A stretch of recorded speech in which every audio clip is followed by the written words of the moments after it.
नागेन्द्रहाराय त्रिलोचनाय भस्मांगरागाय ओम नमः शिवाय नमः शिवाय।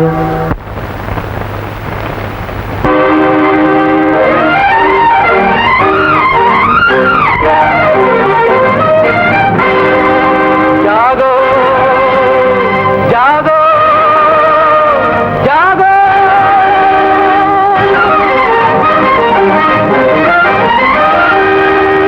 समय नहीं है सोने का अब जागो हिंदुस्तानी, आज लहू की बूंद बूंद से लिखनी तुम्हें कहानी।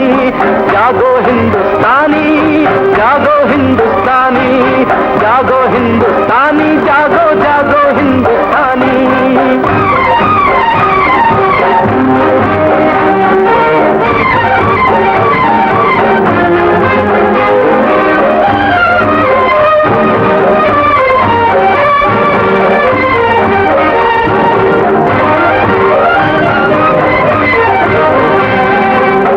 की धरती शाम की धरती मांग रही बलिदान, अपने और परायों की तुमको करनी पहचान।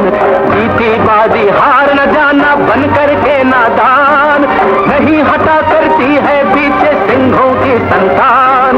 इस मिट्टी का तिलक लगाकर उठो शीश के दानी, आज लहू की बूंद बूंद से लिखनी तुम्हें कहानी। जागो हिंदुस्तानी जागो हिंदुस्तानी जागो हिंदुस्तानी जागो जागो हिंदुस्तानी।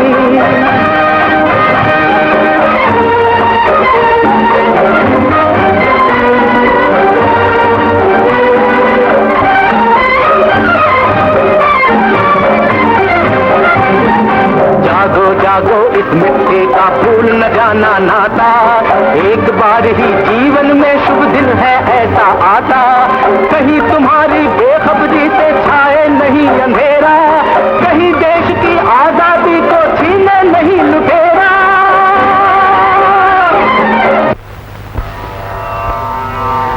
है कोई पर्वत जो रोके उदय हो रहा हो, है कोई जग जोधा जीते जो गहरन खंभो।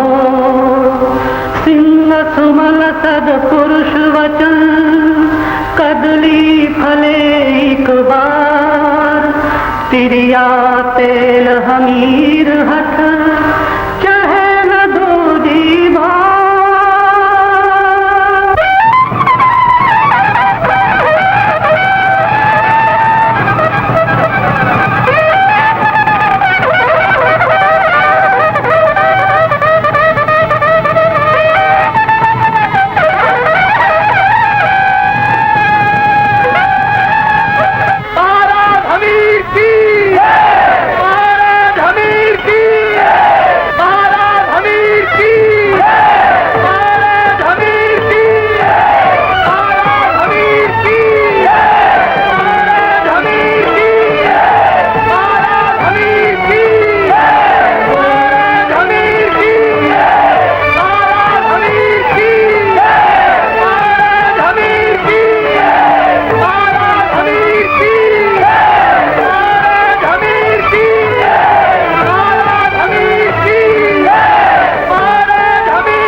देवी जी, महाराज दिग्विजय करके वापस आ गए हैं। क्या महाराज दिग्विजय करके वापस आ गए?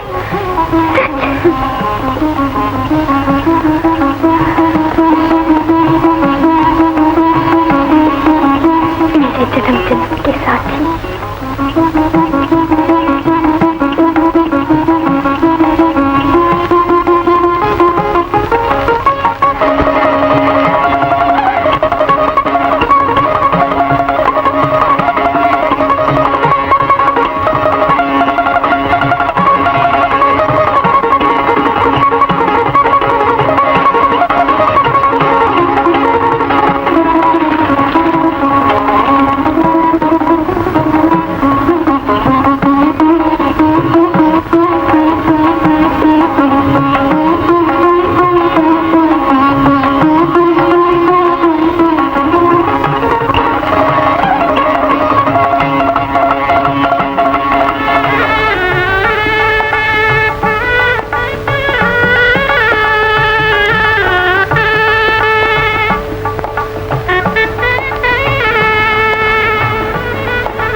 2 बरसातें बिताकर महाराज पधारे हैं।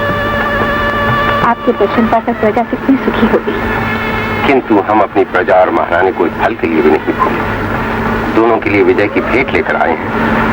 इस पवित्र भेंट को सबसे पहले अपने पूर्वजों के चरणों में चढ़ा दीजिए। ये विजय उन्हीं की कृपा से मिली है।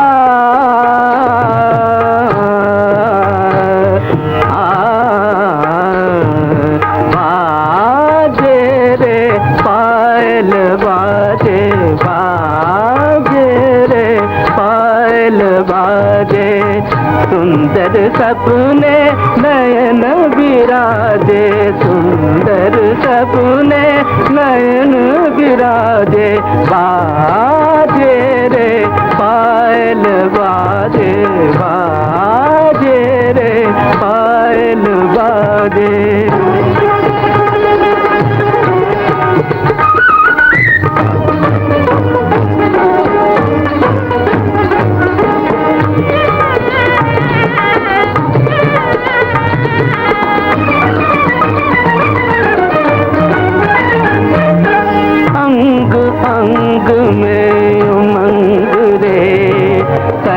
मन गंग तरंग रे, अंग अंग में उमंग रे, तन मन गंग तरंग रे। धरती झूमे अंबर झूमे, धरती झूमे अंबर झूमे, कन कन मधुबन झाजे, बाजे रे पायल बाजे, बाजे रे पायल बाजे।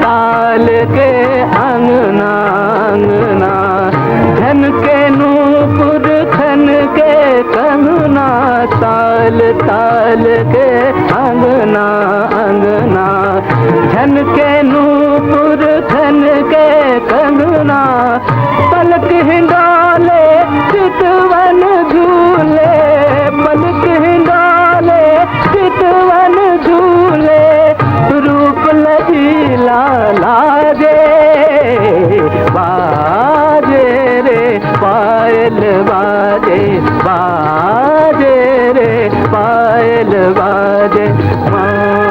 गमग गमग मद मद मदनी, धनि धमदनी सा निधनि धनि सा सग तनि सा निधनि धनि धनि धमद मद मद गम गम गद मद मनि धनि दनि सग सग तनि द निधनि धम गमग बाजे रे पायल बाजे, बाजे रे पायल बाजे, बाजे रे पायल बाजे, बाजे रे पायल बाजे। वाह वाह वाह, धन्य है तुम्हारी कला देवी चंद्रकला, एकदम अद्भुत और अनोखी। महान कलाकार को हम पुरस्कार भी अनोखा देंगे।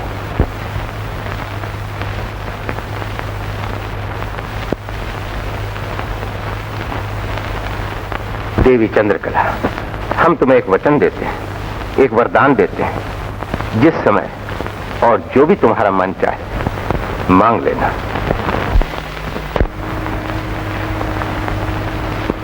महाराज की इस अनोखी भेंट को जीवन भर मैं अपने हृदय में संभाल कर रखूंगी। एक प्रार्थना करने के लिए महाराज की आज्ञा चाहता हूं। आज्ञा? सूरज भले अपनी दिशा बदल दे, लेकिन महाराज के मुख से निकली हुई बात कभी नहीं बदल सकती। मन चाह वरदान देने का वचन भय से भरा हुआ है महाराज। क्यों? क्योंकि मिट्टी से लगाकर मुकुट तक सभी कुछ देने के बंधन में महाराज बन गए हैं। और बंद गए कुल देवता भगवान शंकर के मंदिर में। हमीर के मुख से जो निकल गया सो निकल गया। उसमें एक शब्द बढ़ सकता है, घट नहीं सकता। सेनापति को उत्तर देने की महाराज से आज्ञा चाहते। आज्ञा? बड़ी से बड़ी सुख, चक्रवर्ती राज मुकुट और प्राण से भी बड़ी एक और वस्तु है इस संसार में सेनापति। क्या आप जानते हैं उसे? नहीं देवी। उसे कहते हैं प्रेम। लेना और मांगना तो प्रेम को आता ही नहीं। सरोवर में खिले उस कमल को देखा है जो कभी पानी में डूबता नहीं? देखा है। अगर देखा होता तो मेरे निर्मल प्रेम पर स्वाद का कलंक लगाने का साहस कैसे होता? मिट्टी से लगाकर मुकुट तक पाने का लोभ कभी आप ही के दिल में आ सकता है सेनापति जी? देवी, मैंने जो कुछ कहा था अपने महाराज की भलाई की चिंता से कहा था। महाराज, देवी मुझ पर कलंक लगा रही हैं, मेरा अपमान कर रही हैं। अपमान नहीं, जैसे को तैसा। कुल देवता के मंदिर में इतना तुच्छ होते हुए तुम्हें लज्जा नहीं आती। मस्तक झुका के माफी मांगने के बजाय मुंहजोरी करते हो। चित्ता, बड़ों के बीच में बच्चों को नहीं बोलना चाहिए बेटी। और फिर तुमने महाराज से भी आज्ञा नहीं ली? एक बेटी अपने बाप से कितनी बार आज्ञा लेगी प्रधानमंत्री? फिर तो परिवार एक रात दरबार सा हो जाएगा। बहुत देर तक सुनते सुनते जब सहा नहीं गया तब मैं बोली हूँ महाराज। तलवार बांधने का अर्थ ये नहीं होता कि प्रेम का सिर काटा जाए, बड़ों का अनादर किया जाए। मैं कुमारी चित्रलेखा को विश्वास दिलाता हूँ कि मेरी वीरता में नम्रता भी है, महानता भी है। और देवी चंद्रकला तो महानता की साक्षात मूर्ति है ही है। परिवार में कभी कभी तकरार हो जाती है। प्रतिपाल, अब तुम्हारा विवाह चित्रलेखा से अवश्य हो जाएगा।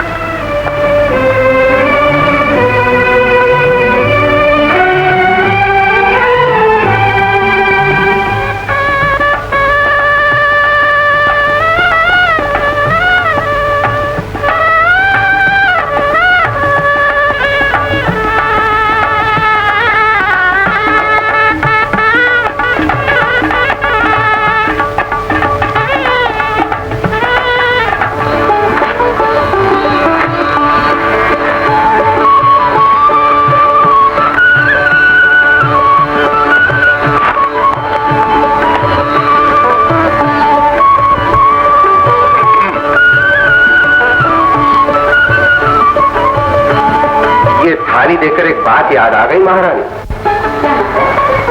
एक दिन मैं सैनिकों के साथ एक गांव से निकल रहा था कि एक पत्नी हाथ में थाली उठाकर पति की ओर झपटते हुए ये कह रही थी कि मैं अच्छी तरह तेरी आरती उतारती हूँ। जो पति 2-2 वर्ष तक घर के बाहर रहे, खोज खबर न ले और तलवार सौतन से प्यार करे, उसकी और पत्नी थाली लेकर नहीं दौड़ेगी तो और क्या करेगी? एक तीर से 2 पंछी मारने की कला मुझे भी आती है महारानी जी। तीर मारने वाले को पंछी की पीड़ा का पता नहीं होता। बिरहा का दुख कितना कठिन होता है ये तो बिरहिनी जान सकती है। या फिर कोई पागल कवि जान सकता है। कवि क्या जानेगा? वो तो पागल प्रेमी की दुर्दशा को सिर्फ लिखा और गाया करता है। जानता है वो, जानता है चंद्रमा, जानते हैं तारे, जिन्होंने इस विरह को सारी रात रोते और जागते हुए देखा है। चंद्रमा और तारों ने मुझे भी सारी रात तुम्हारा ध्यान करते हुए देखा है। झूठ। अगर देखा होता तो मुझे बताता नहीं। तुम भी चंद्रमा, इसलिए चंद्रमा ने तुम्हारे साथ पक्षपात किया है। देवर, तुम सचमुच प्रेम की मूर्ति हो। तुम्हारे इस प्रेम को देख रहकर मेरे मन में एक विचार उठा करता है। क्या? यही कि देवल के बिना क्या मैं संसार में एक पल भी रह सकूंगा? जी सकूंगा? मैं आपके बिना जी सकूंगी? बेवजह कश्ती शिकस्त गाने ऐ बात शर्त बरखेज, कश्ती शिकस्त गाने ऐ बात शर्त बरखेज, आशिक के बाज दीनम आया रे आशनारा, बाशिक के बाज दीनम। वाह वाह जनाब खुसरो, वाह वाह, क्या करामात है आपके कलाम में। ऐ मुराद हवा, मेरी कश्ती टूट गई, तू जोर जोर से बहना शुरू कर ताकि मैं दिलदार का फिर से दीदार करूं। ओ बहुत अब्बा हुजूर, अब्बा हुजूर, जनाब खुसरो साहब के मुतालिक मेरी एक शिकायत है। शाही शायर खुसरो की शिकायत? शहंशाह जलालुद्दीन से और खुद शहजादी मरिन की जुबान से? मेरी शिकायत दर्ज की जाए अब्बा हुजूर। जनाब खुसरो कभी दूध पर कोई शेर नहीं लिखते। ये तो शाही शायर की बेइज्जती है अमीर खुसरो। तारीख तो तब जबकि इसी वक्त शेर बन जाए। बन गया आलमपना। मुलाजा हूं शहजादी साहिबा। तारीफ क्या करूं इस आबे दूध की है खुसरो, आबे हयात भी कुछ नहीं जिसके रूबरू। रूबरू नहीं, रूबरू। भला ये भी कोई शेर है? मालूम होता है जल्दी जल्दी कहीं जंगल में से पकड़ लाए हैं अब्बा हुजूर। इससे उम्दा शेर तो मैं अभी बनाए देती हूँ। ए दिले मदहोश, होश में आ, कोई आंसू न देख ले, दर्द होता है तो होने दे, बड़ी बेदर्द है दुनिया। ये तो मेरा ही बनाया शेर है आलमपना, जो मैंने एक दिन शहजादी के कहने से हिंदुस्तानी ज़बान में बना दिया था। इन्होंने कहा तुम्हारी फारसी मेरे पल्ले नहीं पड़ती। नहीं अब्बा हुजूर, इसे मैंने बनाया है। खुसरो साहब तो फारसी के शायर हैं। आलमपना के भतीजे और पुरा के सूबेदार सिपह सालार अलाउद्दीन खिलजी महाराज पता करके वापस आ गए हैं और कदमबोसी की इजाजत चाहते हैं। इजाजत है? भागती क्यों है मरियम? नहीं अब्बा हुजूर, वो बेटे तेरा हामिद बहुत बड़ी फतेह लेकर आया, इस्तकबाल कर उसका।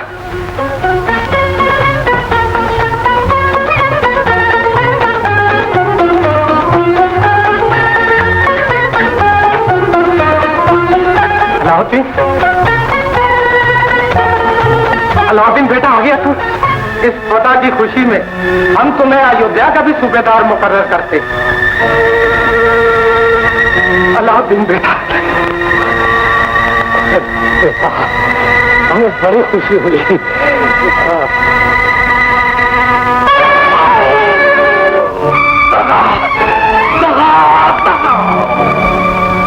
या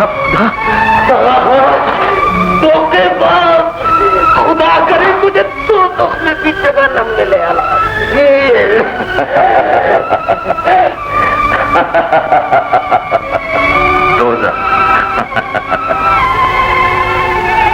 खबरदार मीर खुसरो, जो ये खबर इन दीवारों के बाहर गई तो अब जलालुद्दीन नहीं, अलाउद्दीन खिलजी दिल्ली का बादशाह है।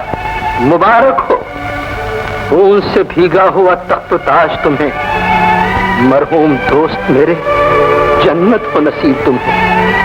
इन्ना लिल्लाहि व इन्ना इलैहि राजिऊन।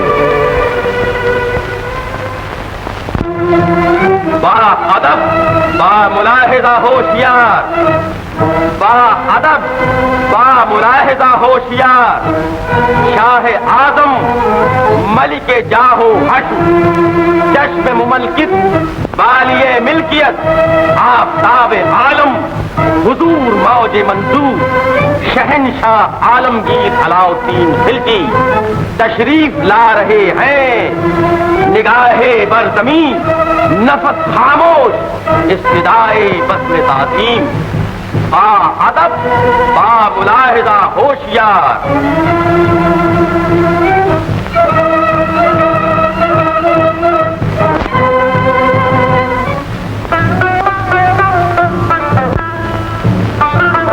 खुदा लाख शुक्र है कि बड़ी मुद्दत से रियाया जिसका इंतजार कर रही थी, खुशी का वो मुबारक दिन आज आ गया। हिंदुस्तान को नया बादशाह मिला, ऐसा बादशाह कि सिकंदर के बाद जैसे कोई हुआ ही नहीं। वज़ीर आज़म आलम बना।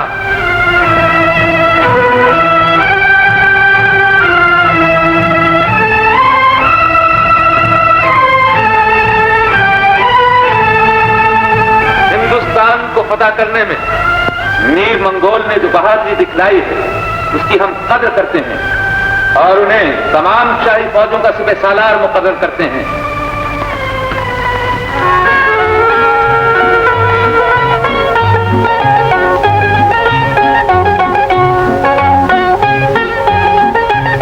हम अपने सिपह सालार को हुक्म देते हैं कि तदबीर और ताकत दोनों से अमन कायम करे, गद्दारों और बागियों को मौत के घाट उतार दिया जाए।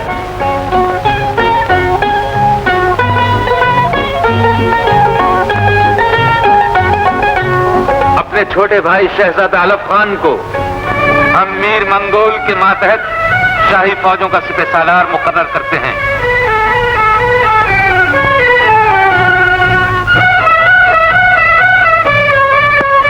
सिपह सालार मीर मंगोल के छोटे भाई मीर गबरू को हम शाही तीरंदाज फौजों का सिपह सालार मुकर्रर करते हैं।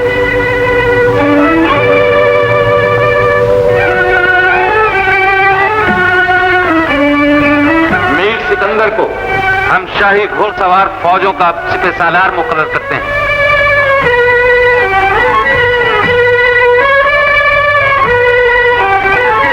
हम अपने वज़ीर आज़म ताकीद करते हैं कि राज के मशवरे के मुताबिक रणथंभौर के राजा वीर देव चौहान को फौरन पैगाम भेज दिया जाए। जो हुक्म आलम बना।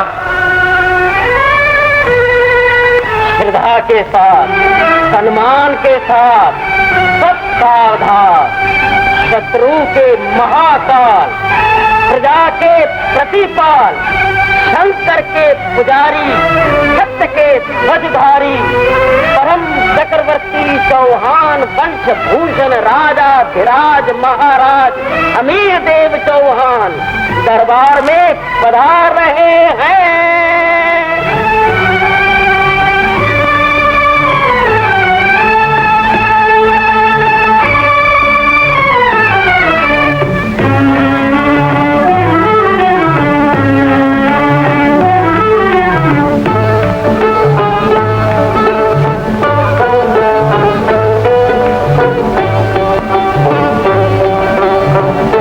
बादशाह अलाउद्दीन के दूत को दरबार में उपस्थित किया जाए।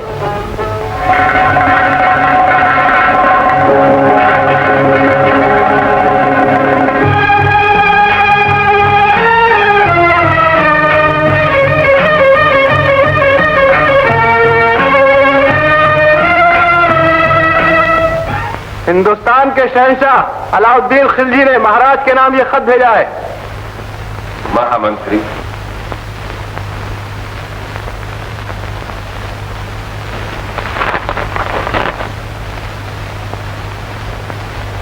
हिंदुस्तान के बादशाह अलाउद्दीन खिलजी की तरफ से रणथंभौर के राजा हमीर देव चौहान को पिछले कुछ सालों से आपने दिल्ली के मातहत रहने से इनकार कर दिया है और सालाना नजराना भेजना भी बंद कर दिया है।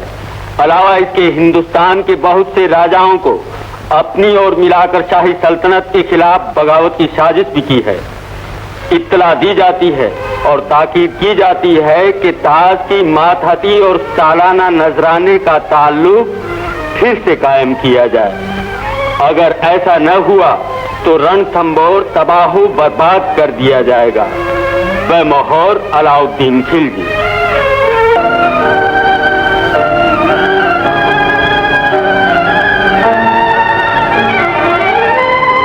राजपूत माताएं जन्म से ही अपनी संतान के कान में ये मंत्र पढ़ा करती हैं कि राजपूत तलवार की छाया में पैदा होता है, तलवार की छाया में बड़ा होता है और तलवार की छाया में ही मरता है। इतिहास इस बात का साक्षी है कि बिजली भी वैसी क्या चमकेगी जैसी कि राजपूतों की तलवारें चमकी।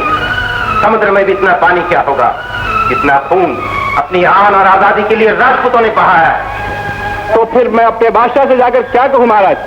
मेरी इल्तिजा है कि जोश में होश खोकर जवाब देना अच्छा नहीं होगा। जबान खींच ली जाए, कान कटवा दिया जाए महाराज। रणथंभौर के दरबार में शत्रु के दूध की ये हिम्मत। इसमें भूल न शत्रु की है न शत्रु के दूध की। भूल हिंदुस्तान की है, जो इतना बड़ा देश होकर भी बलवान नहीं, एक नहीं है। नहीं तो हिमालय समेत सारा हिंदुस्तान हमारे हाथ से न निकल जाता और अलाउद्दीन खिलजी बादशाह होता, और अलाउद्दीन खिलजी का दूध आज रणथंभौर के दरबार में होता। खैर, अब अलाउद्दीन को मालूम हो जाएगा कि वो लोहे की दीवार से टकराया है।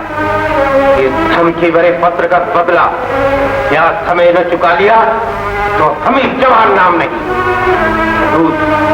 तुम अपनी सीमा से बाहर चले गए। हिंदुस्तान की सनातनी परंपरा दूत और राजदूतों को मारने की आज्ञा नहीं देती, नहीं तो अब तक तुम्हारे शरीर के सैकड़ों टुकड़े हो गए होते। महाराज, अलाउद्दीन ने हमें पत्र भेजा है, इसलिए उचित तो यह होगा कि हमें भी पत्र का जवाब पत्र ही से देना चाहिए। तुम जा सकते हैं।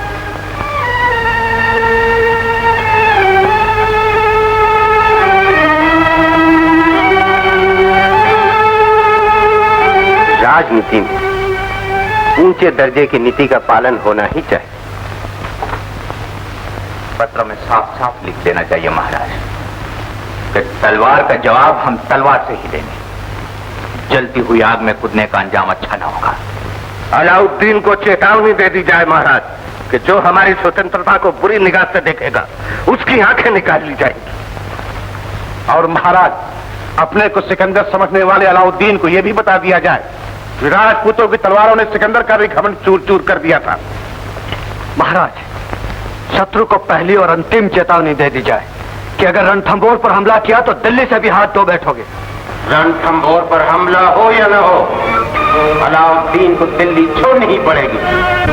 हिमालय भले अपनी जगह से चल जाए, किंतु हमीर अपने हक पर अटल रहेगा। तोप की गरज, तलवार की झनकार, आंसुओं का दरिया, खून के फव्वारे, अलाउद्दीन खिलजी की तमन्नाओं की दुनिया, अलाउद्दीन खिलजी की तमन्नाओं। उसे सिकंदर बनना, पैगंबर बनना है, तमाम हिंदुस्तान फतह करना, सारी दुनिया को फतह करना।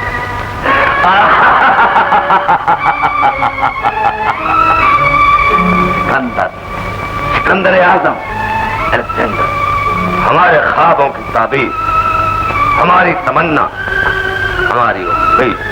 आलमपना, वजीर आजम, क्या बात? रणथंभौर के राजा हमीरदेव चौहान का खत आया है आलमपना। जरूर उससे अतायत कबूल कर लिखो, बयान करो। रणथंभौर के महाराज श्री हमीरदेव चौहान की ओर से दिल्ली के बादशाह श्री अलाउद्दीन खिलजी को हमला करने वाले एक विदेशी को हम कभी अपना बादशाह नहीं मान सकते। उस रणथंभौर से मातहती का नजराना लेने का आपका सपना अधूरा ही रहेगा, जिसने हिंदुस्तान को भी आजाद करने का बीड़ा उठाया है। अलाउद्दीन तो क्या मौत की धमकी भी इस निश्चय से हमें टिका नहीं सकती। आपकी भलाई इसी में है कि दोस्ताना तरीके से हमारा देश छोड़कर चले जाएं। हमीरदेव चौहान एक चूंकि हाथी से टकराना चाहते। वजीर आजम, फौजों को हमेशा तैयार रहने का हुक्म दे दिया जाए। महान सपूत सम्राट पृथ्वीराज चौहान, जो देश के लिए जिए और देश के लिए मरे, इतिहास की इस अमर सेनानी को प्रणाम करता हूं।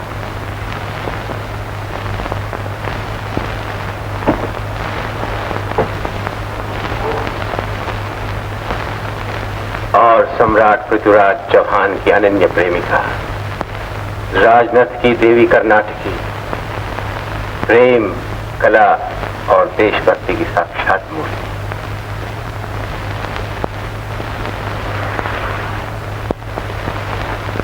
दिल्ली की राजनथ की कर्नाटकी और रणथंभौर की राजनथ की चंद्रकला के रूप में जरा भी अंतर नहीं है, और इसीलिए चंद्रकला अपने को कर्नाटकी का पुनर्जन्म मानती है। मुझे भी पृथ्वीराज चौहान का दूसरा जन्म समझती है। भोले कलाकार के इस विश्वास को क्या कहा जाए? भोले कलाकार नहीं, भोली प्रेमिका कही महाराज। महाराज, यहाँ चुपचाप क्या कर रहे हैं? तेरी मनपसंद बात कहूं, मैं चंद्रकला के चित्र को देख रहा था। महाराज, एक बात कहूं, देवी चंद्रकला की एक ही अभिलाषा है कि महाराज कभी दर्शन देने के लिए उनके घर पधारें। तू गांव की पंचायत में क्यों पहुंची? तो फिर मेरी ही पंचायत के सरपंच बन जाइए ना महाराज। इस चित्र के एक भाग में पत्नी पति की आरती उतार रही है और दूसरे भाग में इसी पत्नी ने पति का सर धड़ से अलग कर दिया, क्योंकि वो लड़ाई से भाग आया था, देश को धोखा दिया था। अब मैं समझ गया कि तुझे कैसा पति चाहिए। ये तो मैंने यूं ही बना दिया महाराज। श्री महारानी को तो बहुत पसंद आया। इसलिए कि महारानी जानती हैं कि श्री महाराज ना तो लड़ाई से भागेंगे और न अपने देश को धोखा देंगे। प्रेम और देश प्रेम अगर स्त्री पुरुष दोनों में समान हो तो उसे देवी देवता की जोड़ी समझो। जोड़ी कहते हैं।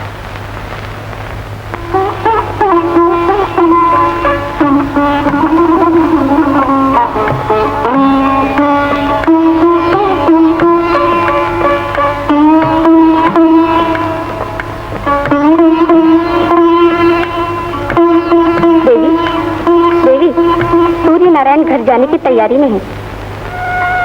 उठो,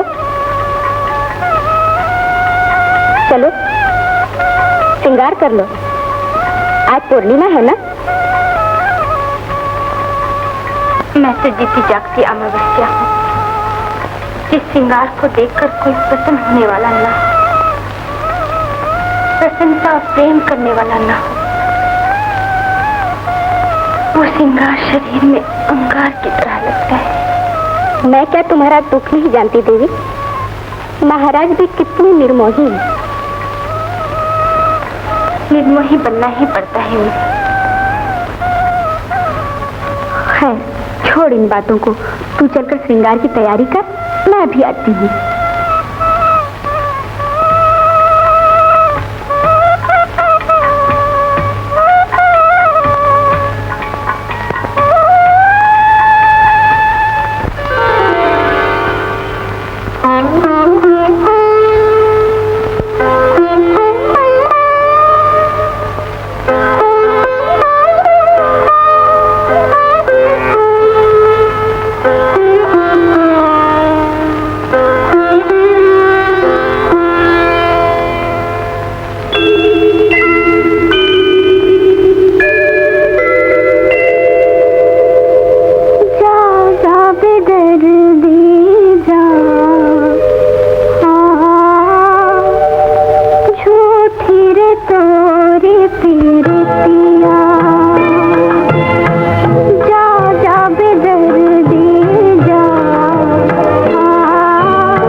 आंसुओं की शराब से तो आज ही छुटकारा मिल जाए, लेकिन तुम्हें छुटकारा लेना हो तब ना।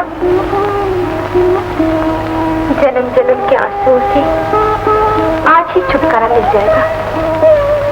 तो जरा मैं भी तो सुनी, ऐसी कौन सी मूल संजीवनी है तेरे पास? मेरे पास नहीं, संजीवनी तुम्हारे पास है। महाराज का दिया हुआ एक वचन, एक वरदान, जो चाहो मांग सकते हो। बेचारे महाराज के पास है ही क्या जो मैं मांगू? उनके पास जो कुछ था उसका आधा वो श्री महारानी को दे चुके हैं,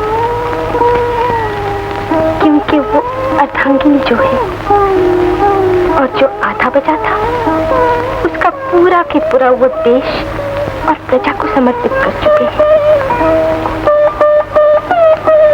किंतु आत्मा अभी महाराज के पास ही है देवी।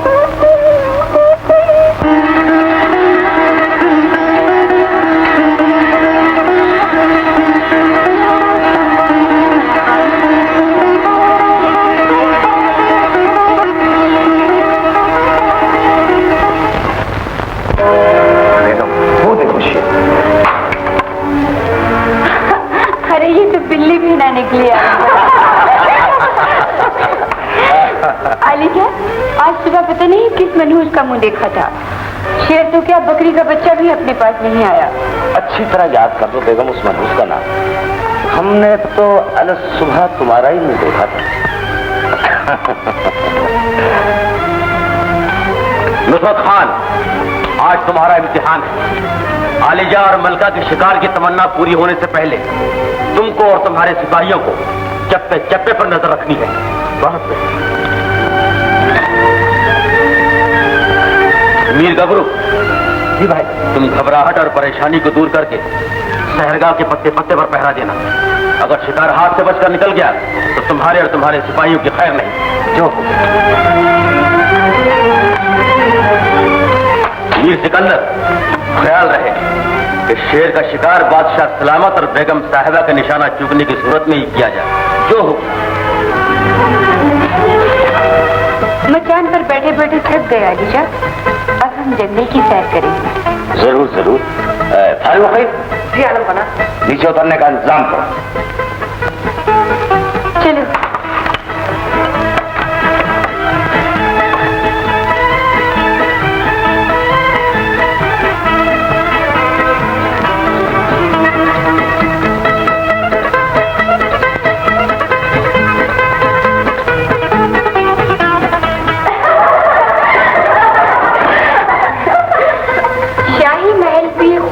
खाना है।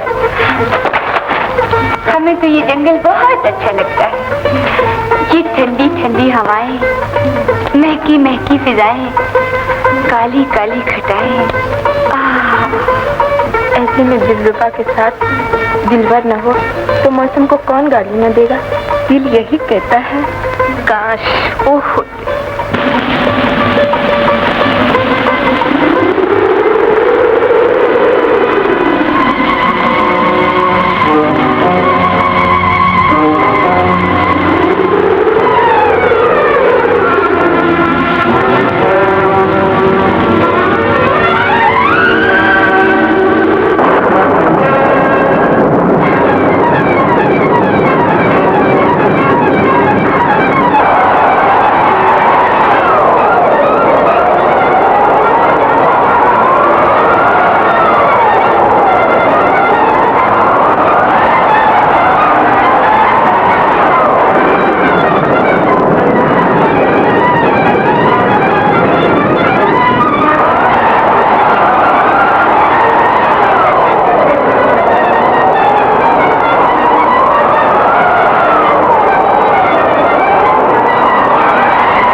बेगम का पता न चलता।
बड़े बहादुर हो। हामिद की बजाय गैर का नाम लबों पर।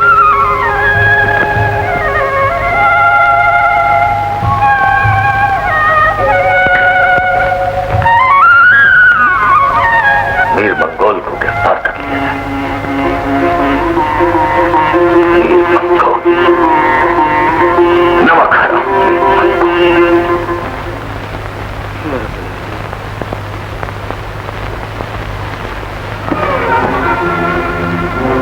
ये क्या बदतमीजी है? आलम पनाह के हुक्म से आपको गिरफ्तार किया जाता है। के हुक्म से?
खुदा, ये क्या किया तूने? मेरे सफेद दामन पर काला दाग लगा दिया।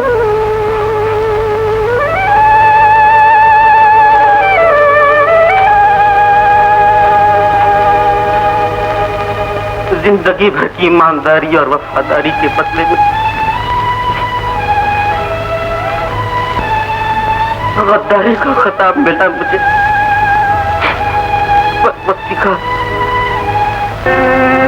हमेशा खुदा के बराबर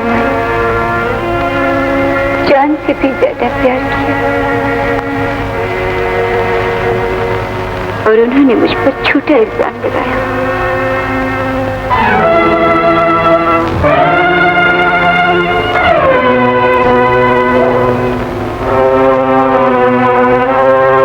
क्या इसी का नाम इंसाफ है? जिसने मेरी जान बचाई उसे मौत का इनाम दिया।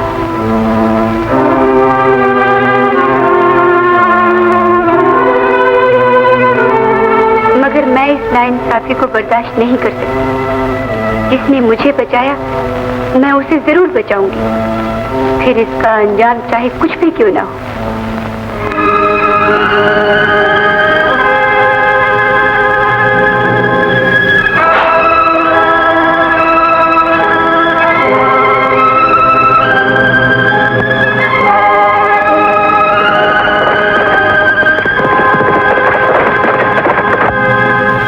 आलम पना, शाही मुजरिम मीर मंगोल तहखाने से निकल मारा। कैसे भाग गया? क्या पहरेदार पत्थर के बन गए थे? आसमान को छूने वाली किले की दीवारें जमीन तो हो गई थी। मीर मंगोल को दिल्ली की सरहद से पार न जाने दिया जाए। उसे जिंदा या मुर्दा मां अदालत के रूबरू पेश किया जाए।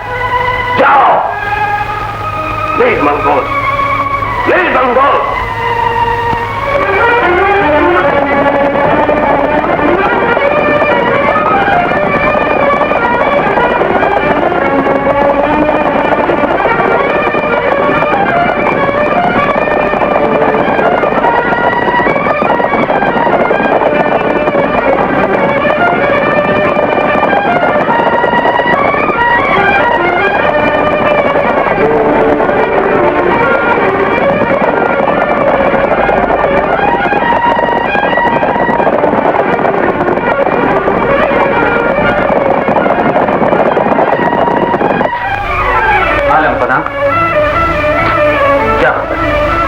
घोड़सवारों ने रात भर मीर मंगोल का पीछा किया, लेकिन हमें अफसोस है कि वो हाथ से निकल गया। तो शाही फरमान जारी किया जाए कि सारे हिंदुस्तान भर मीर मंगोल को जो पना देगा मौत के खातिर। जो हुक्म मालिका, लेकिन एक खबर और बयान की जाए। राजा हमीर के सिपाही दिल्ली की सरहद तक छापा मारने लगे तो मां बदौलत अलफ खान को सिपा सलार मुकर्रर करते और